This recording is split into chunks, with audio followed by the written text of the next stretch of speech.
Hello YouTube, and welcome to the channel. So another video here today.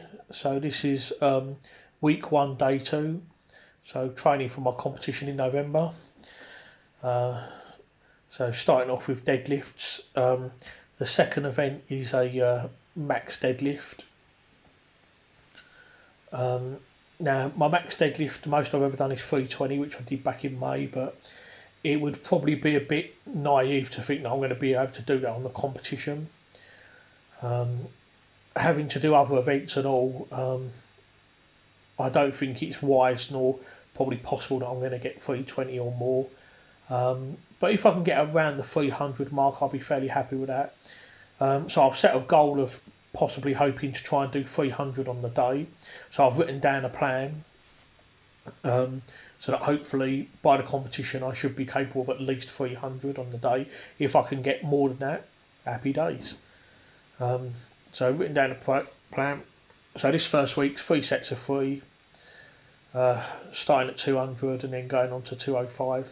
And I'm really trying to pull these for speed and just try and pull as fast as I can, make it nice, light, easy work of it.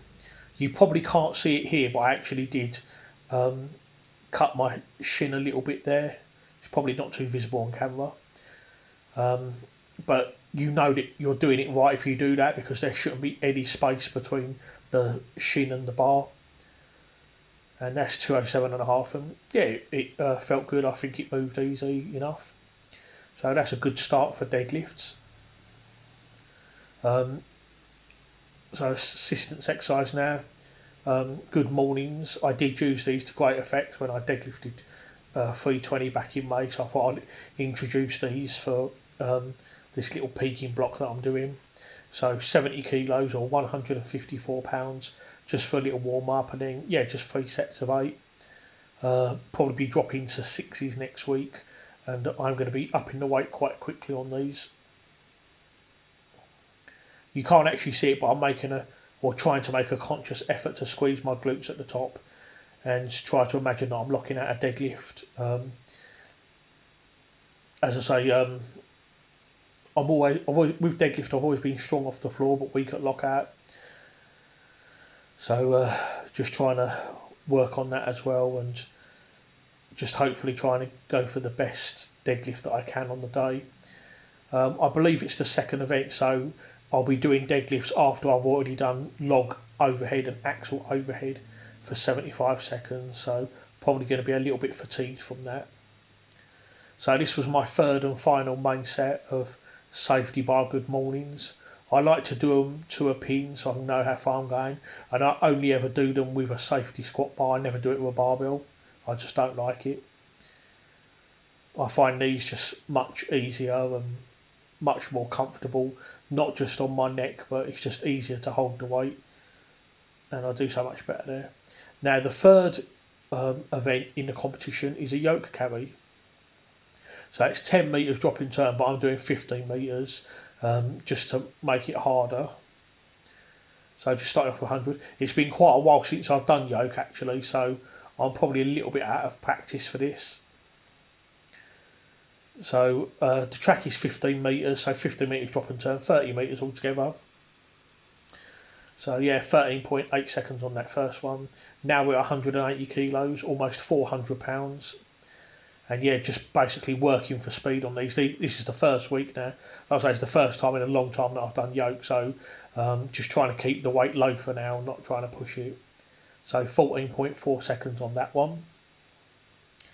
Now we're up to 220 kilos or 485 pounds. I really wanted to do the 30 metres in 15 seconds or less. Unfortunately, I'm a little slow with the yoke. I mean, the weight is no problem, but I'm just slow. So 17.1 seconds on that. So, I mean, when you drop and turn, the drop and turn does add about 2 extra seconds onto it. So now we're at 260. This is the final one now.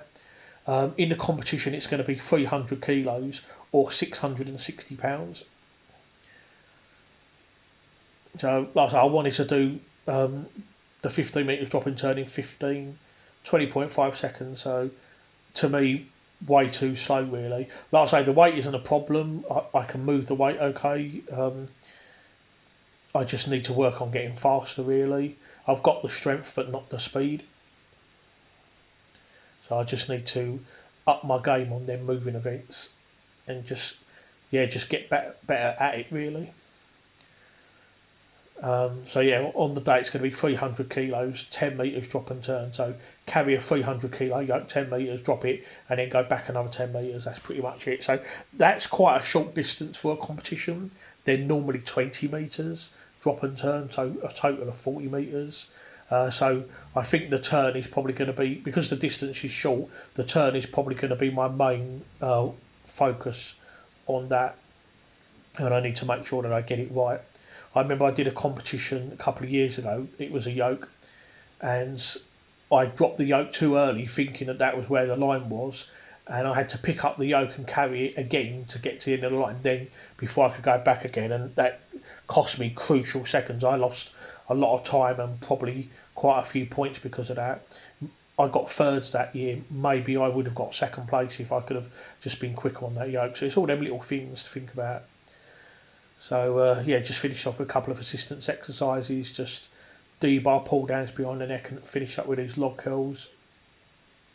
I really like these. These are quite good for forearms as well, because I'm gripping it with a neutral grip. So just 3 sets of 10 on this. So in total, just 5 exercises really.